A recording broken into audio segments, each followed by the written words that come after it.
Good afternoon, everybody. So before we start the webinar, I'm just going to let a few more people come through.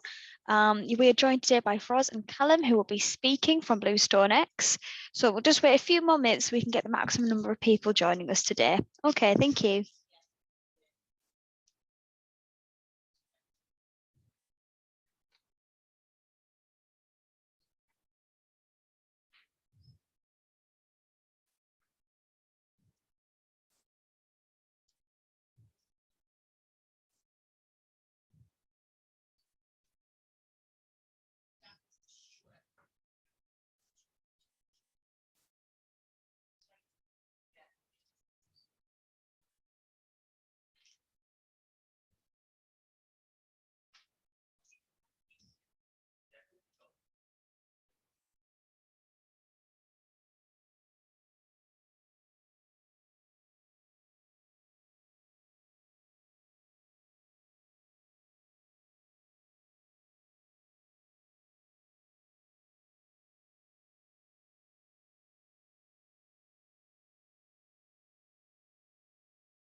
Hi there, everyone. So I see we've got a few more new attendees joining us. My name's Rachel. I'm from UKI SUG.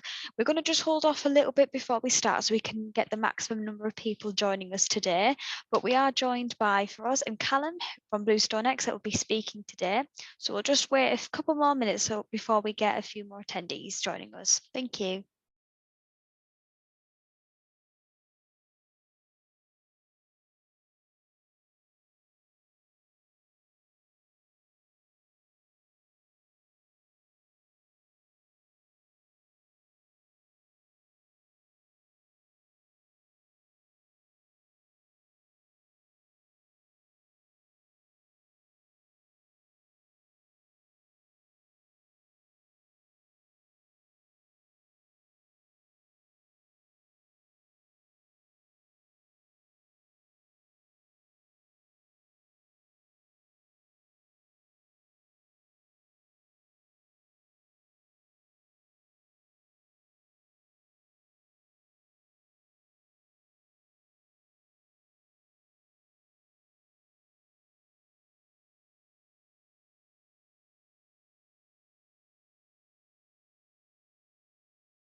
Okay, so I can see quite a few more people have joined us now, so I'll start the webinar off. All right, so I just want to let everybody know that this webinar will be recorded and that all attendees will be muted throughout the webinar. If you have any questions, please use the Q&A facility box or the chat box and someone will answer them for you at the end of the session today. If you have dialed in as a guest, you can view more information about becoming a member and accessing more of our events via our website.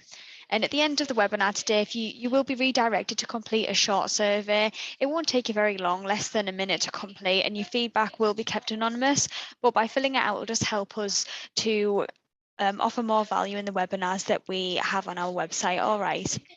Also, if you do have any further questions about anything else regarding UKI SUG, please contact SAP support at sapusers.org and someone will reach out to you. Okay.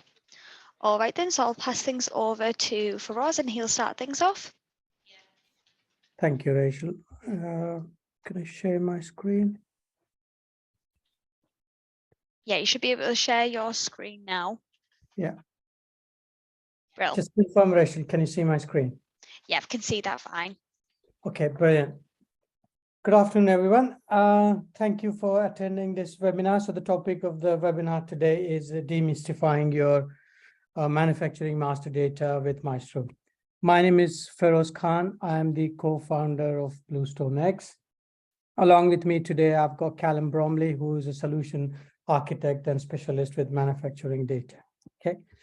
So the agenda for today is a quick intro about us. I won't take too long, to introduce our products and services, and then hand it over to Callum to take you through the challenges with the manufacturing master data, systems involved, and how do we approach these challenges using Maextro as a solution.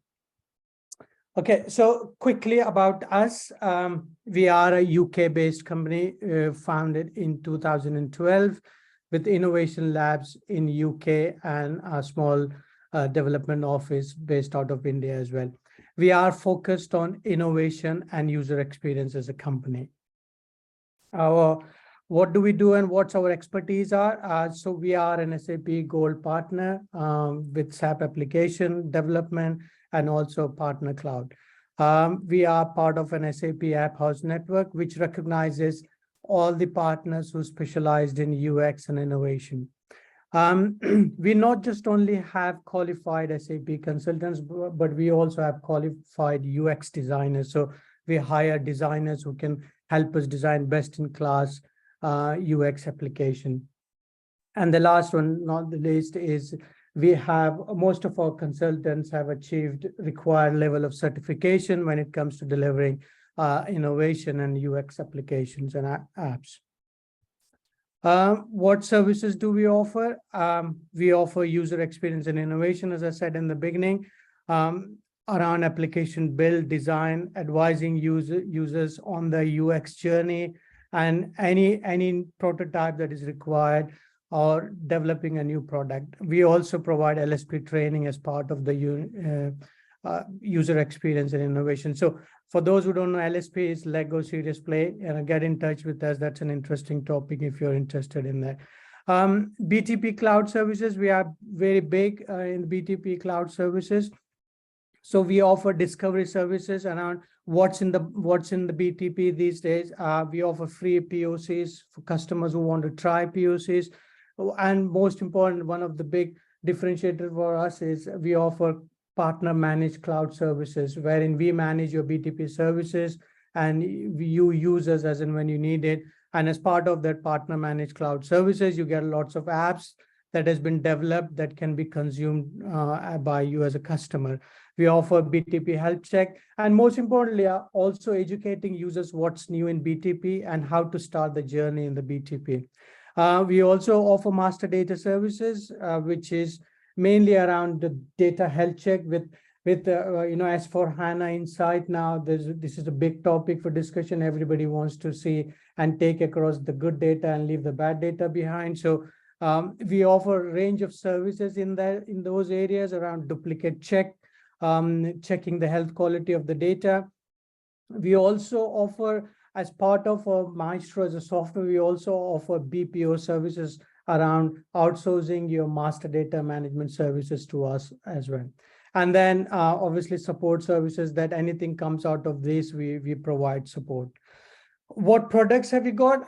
Yeah, I won't take too long on. You can go on to SAP Store and look for yourself. But we have various SAP UI5 applications for master data, engineering, purchasing, warehouse, And then we have developed some of the non-SAP applications like, visitor apps, HR apps, leave management, timesheet management, but they are all listed on SAP Store for you to go and look at it. But this SAP Master Data Software, so this is our flagship product called as Maextro. So this is where we provide master data governance and management via our software called as Maextro. Okay, so that leads into what is Maextro, which is what we're going to look at today. Maextro is an SAP add-on solution that is developed within your ABAP stack, and that is deployed within your ABAP environment, SAP environment, and also complemented via BTP, so BTP cloud as well, to render some of the UI and the analytics as required for Maextro to run. Maextro is a framework, so it's process driven. Once you deploy Maextro, you use Maextro to your business needs. It is delivered with pre-configured content, as in, we have predefined templates for each of the master data objects you buy. It covers various objects across different data domains. And the main purpose or main rationale of developing Maextro was around removing all your legacy systems. So, for your master data management, you might have a SharePoint, you might have Excel, you might have various LSMWs. Maextro can get rid of all of that and brings in everything into one single solution for you. So to summarize, it's a solution to manage and govern your master data.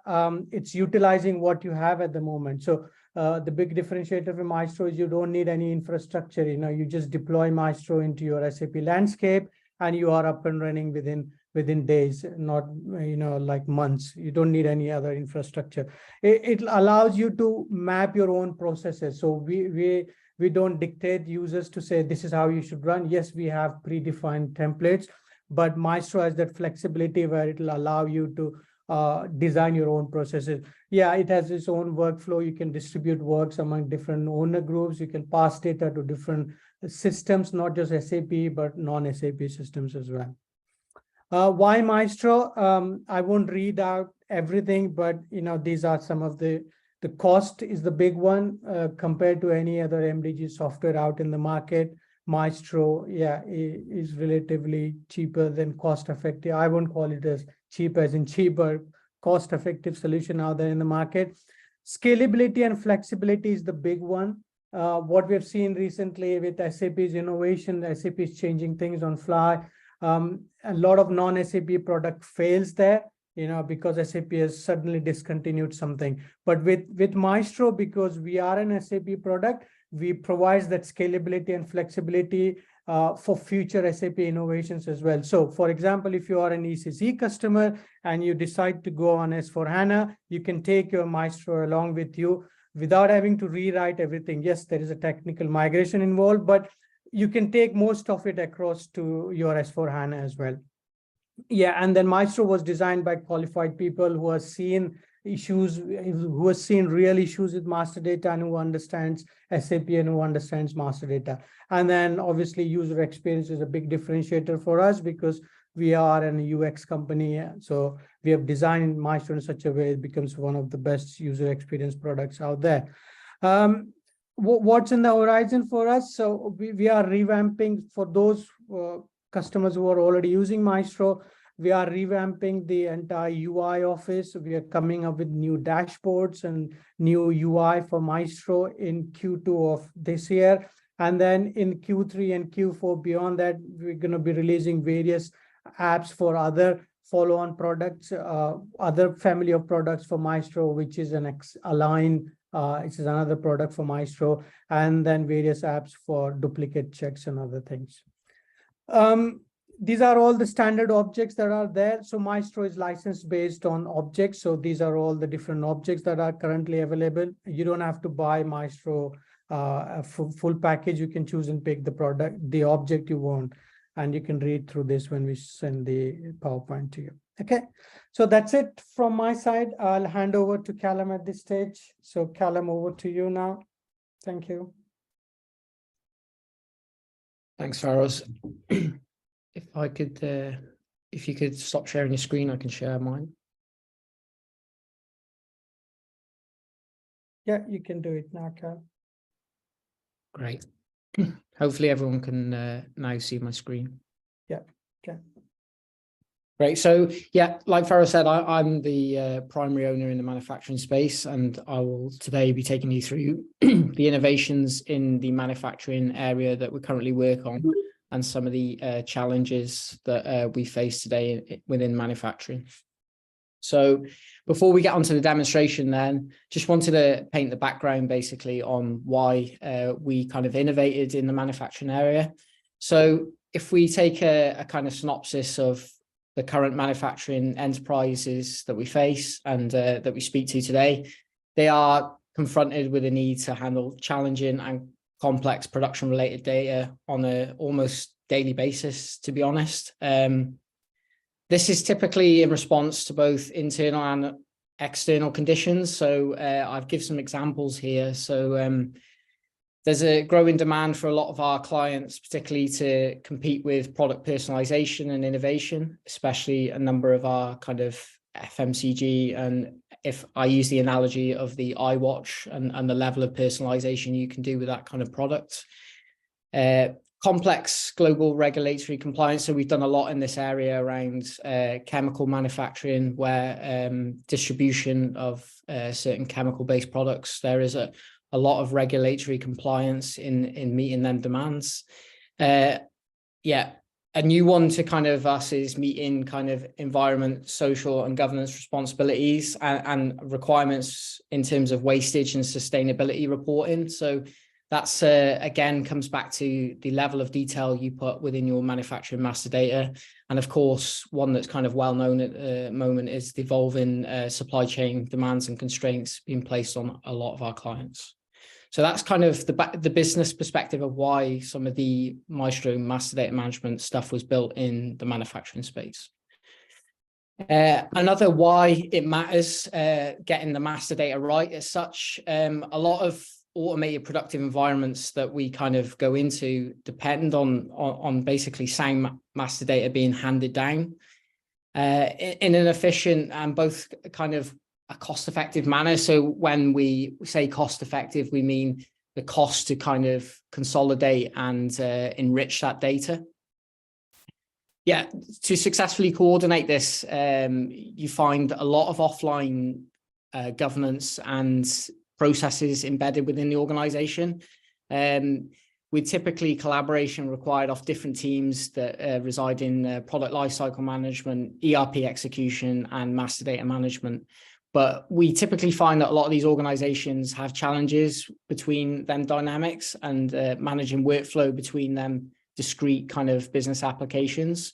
So I've tried to give an example of this. So in a manufacturing environment, these data interactions, if I'm a kind of engineer and I'm PLM focused, I basically may have the requirement to use a certain component, whereas a production data steward may have another kind of persona requirement. Basically, does that material exist within the organization unit? And another kind of data requirement may be from a purchasing clerk who may identify another master data management constraint, which the new component being used may be required to be purchased from a new supplier. So this leads to kind of what we call a full integrated data value chain, where the application that governs your SAP data needs to basically manage all these different data objects that require with handover to manufacturing. So the chain may go bi-directionally and say, can this similar component be used instead because it's offered by a current supplier on current terms? A productions data steward may have to create that in a new entity, so in a new plant within a new storage location. And then a PLM focus, maybe they need to update design documents to reflect this requirement from purchasing. So I've tried to kind of personify these typical data interactions that we see within the enterprise today. So unintended consequences then of not getting this right as such. People tend to embed data consistency checks overall too late in the data value chain. And what we mean by that is they tend to create kind of extensive enhancement points at transaction execution. So, I mean, myself as an SAP consultant, I've been guilty of using that classic inspection setup data prior to production release of order. They have increased overheads for monitoring and reprocessing failed data exchanges. So this may be data exchanges between the ERP layer and the kind of MES layer. The collaboration is often offline, so using applications such as Teams, Access, workflow-based MS solutions. And the overall system knowledge required to re-execute these business processes or data requirements is heavily dependent on key user system knowledge. So yeah, what's already out there in this space really is standard SAP solutions for PLM and MDM. But basically for SMEs, PLM is required from design conception to outset through to manufacturing launch, but MDM still takes care of the data enrichment and governance related activities for things such like finished goods material creation. And basically the investment in both technologies is beyond what many SMEs that we deal with today can justify in return for the capability. So when we kind of go into audit existing data practices, you find that a lot of these enterprises are using 20 to 25% of the capability of each solution, which they struggle to kind of justify that ongoing cost associated with maintaining these systems. So our take on this is a full lifecycle solution that's cost effective and out of the box, that lives within your ERP existing environment, that collaborates across MPD, PLM, supply chain management, and ERP business processes. We provide a framework, as Feroz alluded to. So we provide a framework for you to go and kind of embed your system processes at all kind of life cycle points. So more recently, we've done a lot more kind of work within the integration to external PLM systems such as Siemens Teamcenter and Windchill. So we've done a lot of integration work between them two third-party systems, and we've done a lot of handing over kind of good data down to MES systems as well. So there are two areas that we're kind of active in within the current market. So typically how our clients kind of approach a Maextro project as such, or a Maextro consideration as a target solution, they see it as kind of one of three. So it's kind of either an alternative to full-blown SAP, MDG, and PLM offerings, technology deployment in M spaces. It's either an extension to their existing MDG or PLM solution stack. So it takes care of the localized attributes of the data, so such as the bill of materials, the routings, the inspection plans, all them kind of secondary data objects in SAP, or it kind of supplements non-SAP solutions. So like I said before, it's kind of takes over from product lifecycle management steps in Teamcenter to kind of collate the necessary ERP data and hand it down to the ERP system for transactional execution. So I'll give some example architectures of how Maextro could deployed. So like you'll see in the demonstration upcoming, the end user interacts via either a mobile or a desktop. Typically within production, it's a desktop environment. They interact with UI5 applications. It goes through a series of authentication proxies via a gateway into the back-end system, where is Maextro deployed as a package in the ERP stack. So this is a single instance of ERP with Maextro deployed within the ABAP stack. So how Maextro could fit the business in that style. So it could interact as the central data management tool for all production planning data attributes. And this would enable you to link certain business objects that are required for production planning. So we could collate all the FERT material master data. We could create all the FERT bill of material data, and then we could collate all the FERT routing and recipe data. So all for that material type or subsequent material types that you may have, we could kind of collate that data in one kind of linear workflow. You could add business rules to this, so you could kind of begin to automate some of this data collation. and you can embed your own data consistency checks required for this data as well.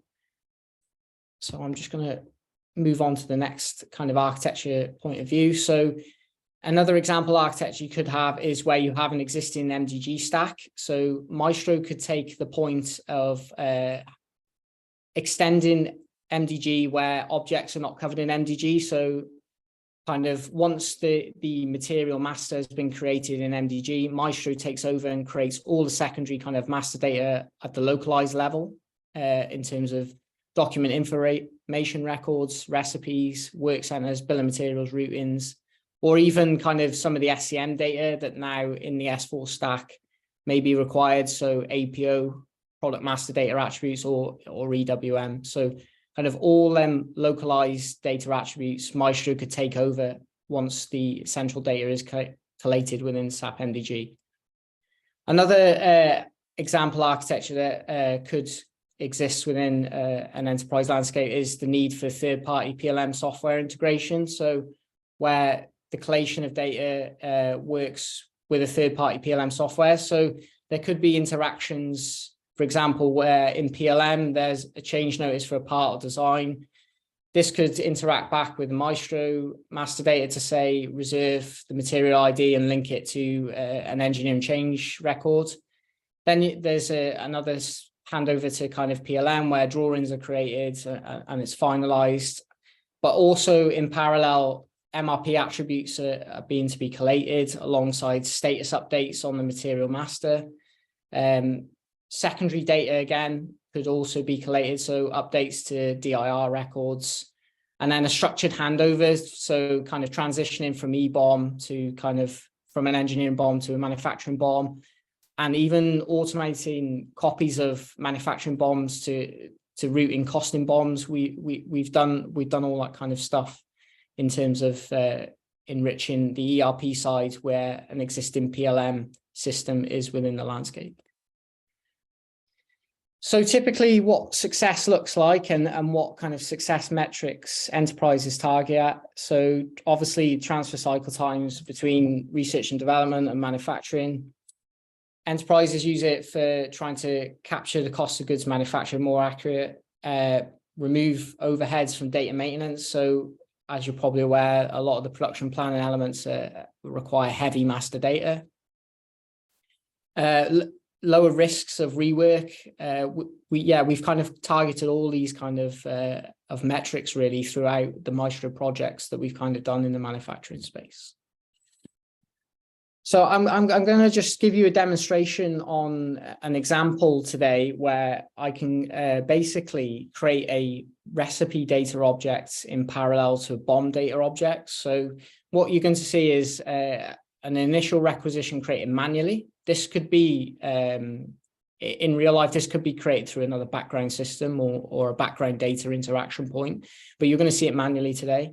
Then you're going to see a respective business process kicked off where I collate all the respective BOM data and the level of approvals required through data gathering steps. So you'll see in these steps, data input, business rules kicking in, and a data governance framework for all data attributes being collated. And then the data is only written to the back-end ERP system destination when a series of approvals measures are kind of kicked off within the ERP. Yeah, so I'm just going to kick off the demonstration. So this is, as I said, the Maextro application itself. So the first thing I need to do is register a kind of request in the system. So today I'm going to request the new creation of a object, which is a combined object. So today we're going to be creating a master recipe in conjunction with a bill of materials. So this template was born out of basically new product introduction processes in the chemical industry, where they basically had a 21-day lead time for the global master data team to set up all the required data and hand over to manufacturing trials. But through the Maextro application, we managed to cut this kind of SLA to 10 days. So we made a significant kind of improvement in that respect. So I'm going to use the example of new dishwasher tablets.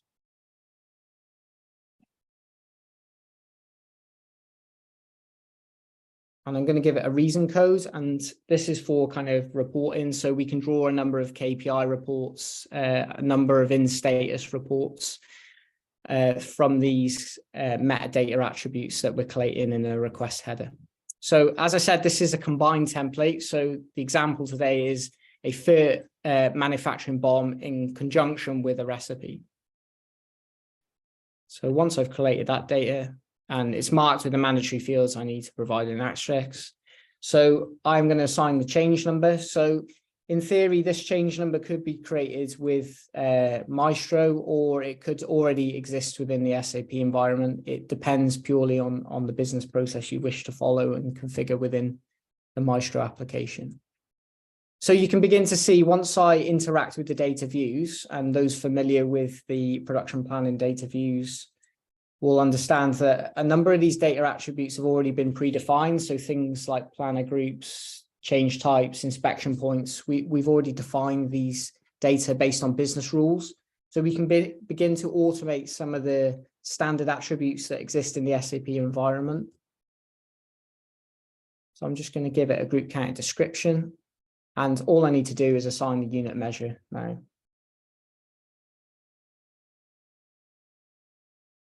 Again, I'm going to assign the material that's to be created via this recipe. And I can see that that material is now assigned. And then from a request login point of view, that placeholder is enough to kind of now create a process which will kick off the full collation of the BOM and routing data. So what I have done there is I've created a kind of placeholder for the master recipe, plus the material that I want to associate with that recipe. Now I'm going to capture some information that describes what I've just done. So it will go to an approval step. So I'm just going to give some narrative on why I did that. And I have this request number that's now logged in the system that represents a business process to be followed. So this business process is an approval for the BOM and recipe creation, then a split in terms of collating all the BOM data, and then two different owners, so two different respective personnel within the organization get to see that BOM information from an approval perspective. So I've given the example of a specifications team and a manufacturing team. And then once the BOM information is written to ERP, then we kind of go on and define the nooks and crooks of the recipe. And also the links into other areas, so cost and status updates and the document information record could be updated at this point. These are just examples of Maextro's kind of cross-object capabilities. So I've now done that request, and now I'm going to see in the system that there's an approval waiting for me and a series of tasks. So because I am the sole owner, I actually see all these tasks, but within the enterprise, you may only see one task associated with your relevant step. So you can begin to kind of lock down basically what data is pushed out, what process is to be followed, and what attributes are to be collated as well at the process steps. So I can see all the data that I've previously entered as an approver. And now I can begin to review this data. So I'm reviewing it from a group count perspective. I can begin to check the data. And now I can begin to, because I'm going to approve this, I'm going to assign the production version data. So those of you familiar with the recipe data, you will know that you have to create the production version data next. So I'm just going to type this out.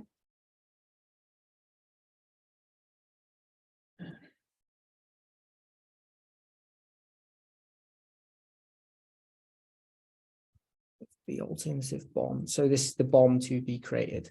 Now, what you'll notice is we are checking the consistency of this data because we live in SAP. So straight away, any missing fields or any fields that weren't filled in would kind of be checked at this point. And you will see the consistency checks being performed. So these are real-time checks that happen within your SAP environment because Maextro lives in your SAP environment. So unlike many third-party solutions out there, we are able to closely interact with kind of the secondary master data that's required as part of a recipe creation. So I'm just going to give some narrative on my approvals. And the request is now approved. So there is a number of workflow tasks that will go out, and basically it will start to collate the kind of BOM data that's required now. So from a bill of materials perspective, I've already defined a lot of this data because I belong to a plant.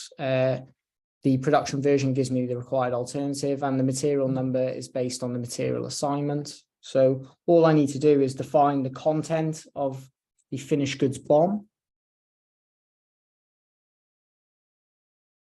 and assign the quantity. So in reality, there could be many BOMs. So it could be an assembly BOM, or it could be a flat BOM. So there could be subsequent processes to collate the HAL BOMs, or however you structure your bill of materials within your manufacturing environment. There could be many process steps to this, but for the purposes of a demonstration, I'm just showing you one kind of simple BOM.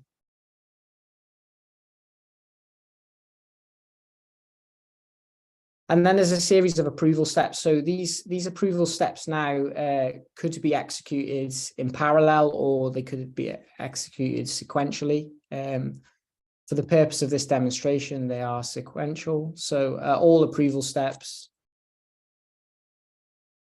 there could be supporting or unsupporting documentation and narrative. So on that. So yeah, the 4 eyes principle kind of applies at all points.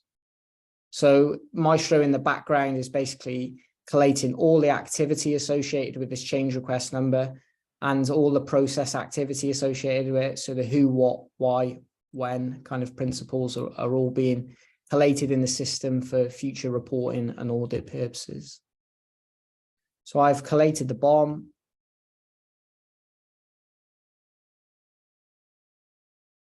And that represents what's going to be used.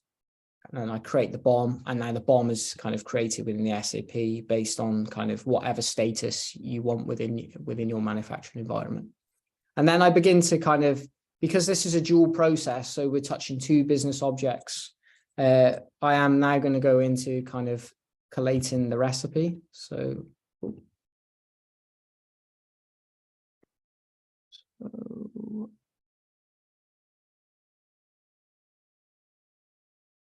yeah, so I'm going to go and start defining the recipe here.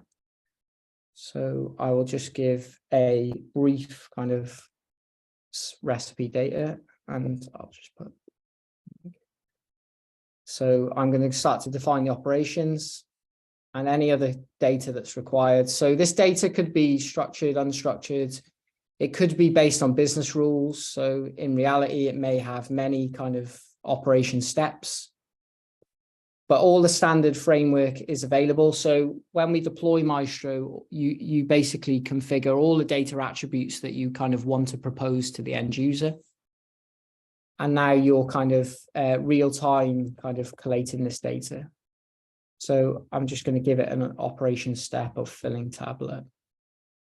And you'll see here as well, so we've done a kind of real-time read of the work center. So these validations that you may already have in your SAP environment for set up a work center, we kind of read all these kind of standard validations as well, unlike a number of third-party solutions that don't go into this level of detail. So you may already have some master data management principles at your work center.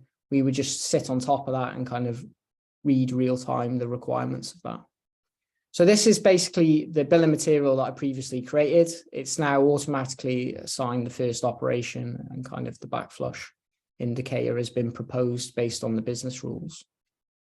So again, we're checking consistency for the production version, those of you familiar with the data.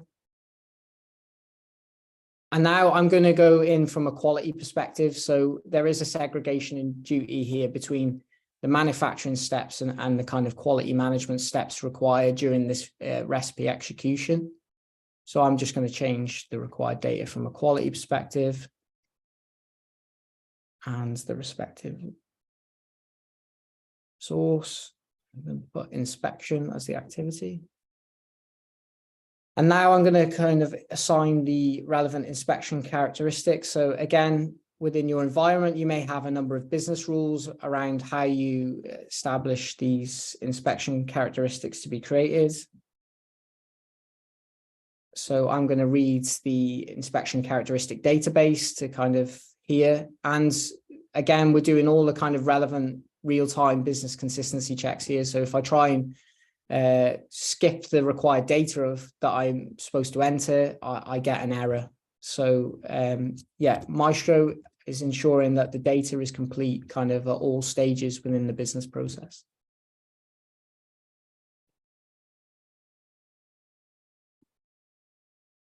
I've now finished my task from a quality perspective. And now within this business process, there is a couple of approval steps. So this could be another process owner within the manufacturing team who has to basically check the right kind of manufacturing methods have been defined. So he could kind of audit this data. All the view access is enabled at a field level. So you may be able to restrict access to certain fields. And you can see that kind of the comments or the narrative as to why this data was approved is kind of enforced within the overall business process. I'm now going to put it from a quality perspective and audit all the data before writing it to the system. So again, that production version has done its final consistency check. And I'm going to approve.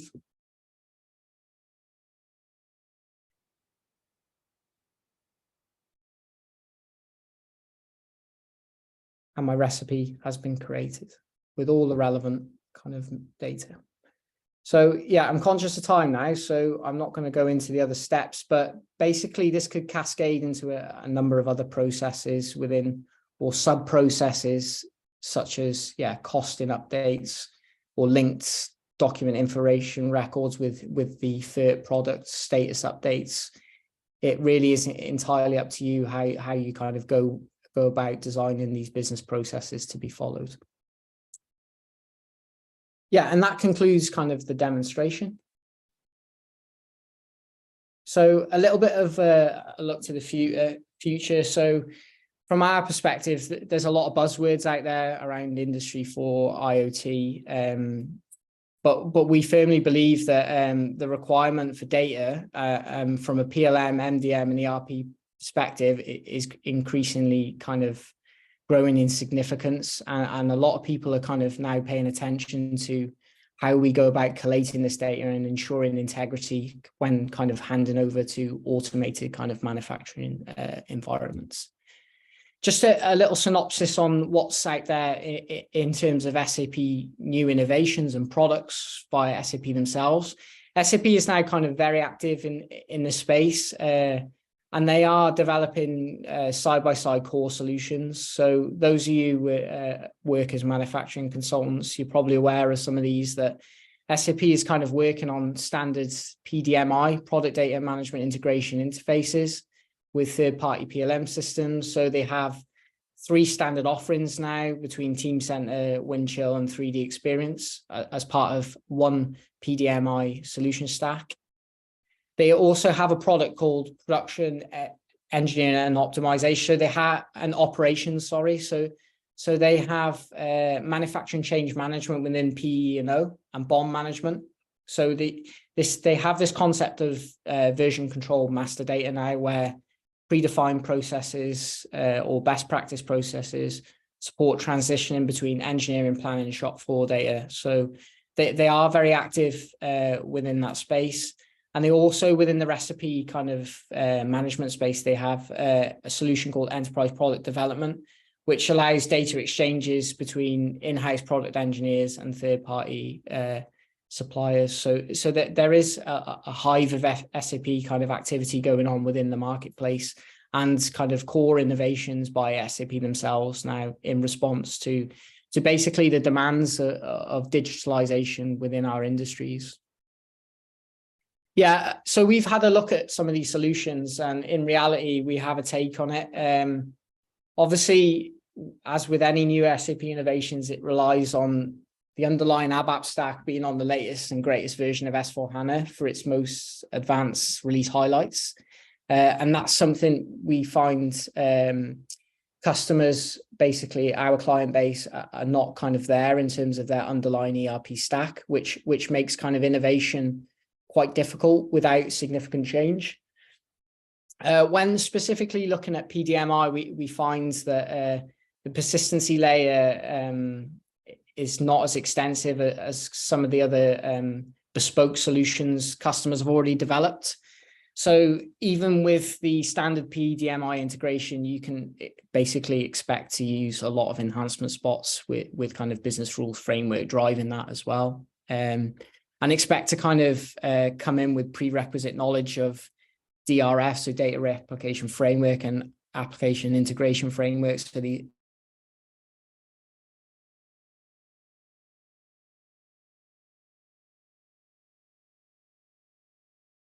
new separate licensing and software lifecycle management considerations. So expect, like Maextro lives in the SAP environment, be expected to procure separate licenses and manage the software in the business landscape. And again, integration between these discrete applications, again, requires you to pay even closer attention to the solution architecture design and the overall detail of that solution architecture as well, because they are basically discrete applications with discrete roadmaps. So if I'm going to summarize what we talked about today, I would summarize it with these 5 key takeaways. You've seen Maextro today as kind of a hybrid, I would say, cost-effective solution to full-scale kind of investment in PLM and MDM technology.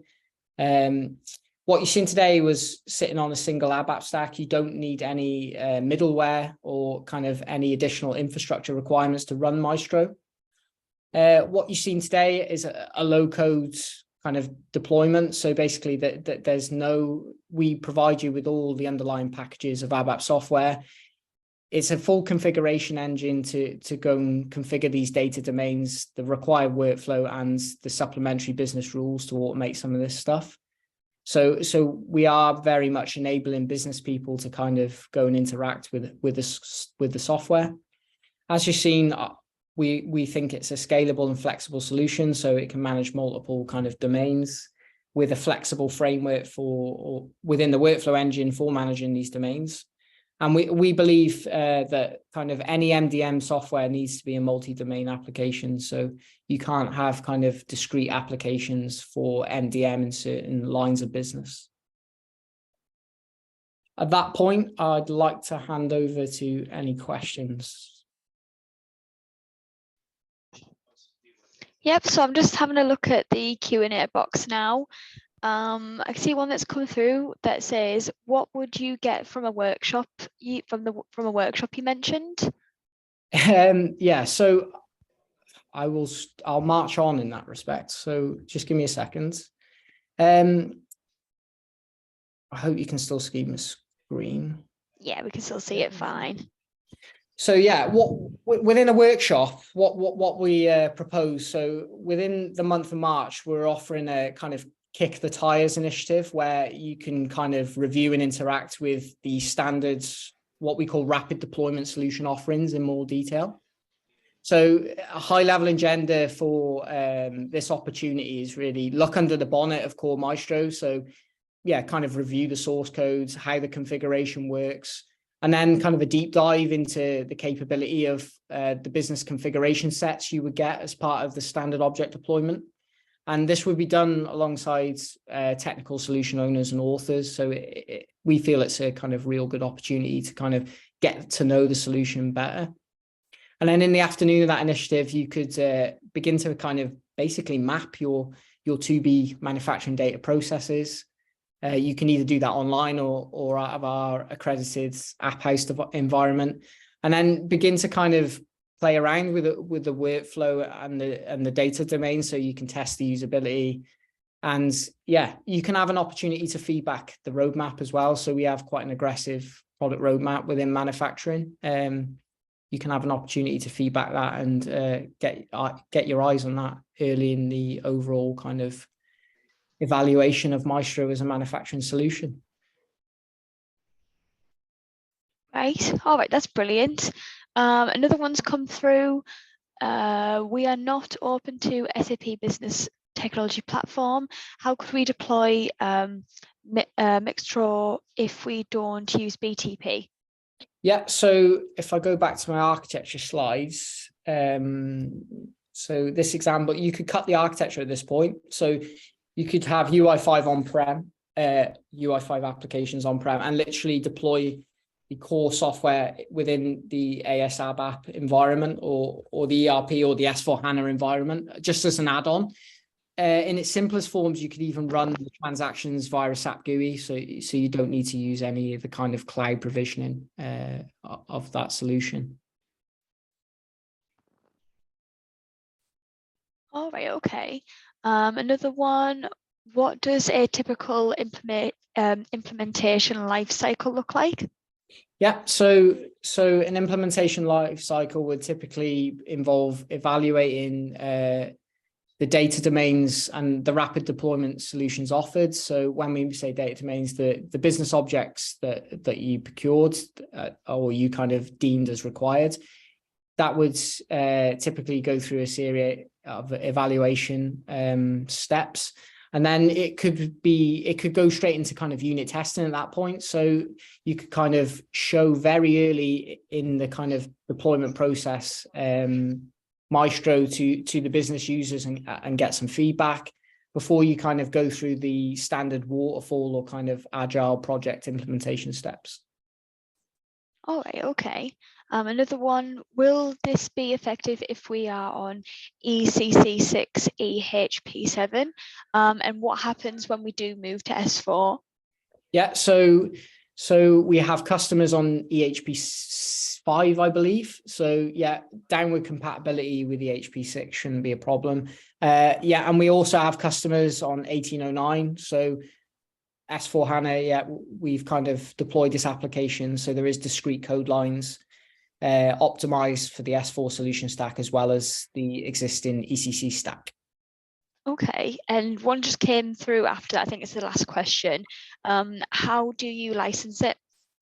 So this is licensed per object, not on basically number of records. So this is licensed per object. And that can be kind of a single object or a commitment to accumulate the objects. So there's various licensing options on there. I don't know if Dan and Feroz want to kind of input that, but yeah, there's various different licensing options.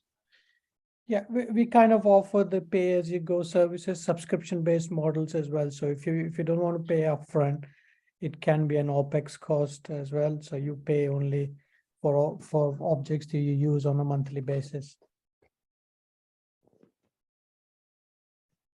All right, okay. I think that's all the questions. Was there anything else that Callum, you wanted to say or for us?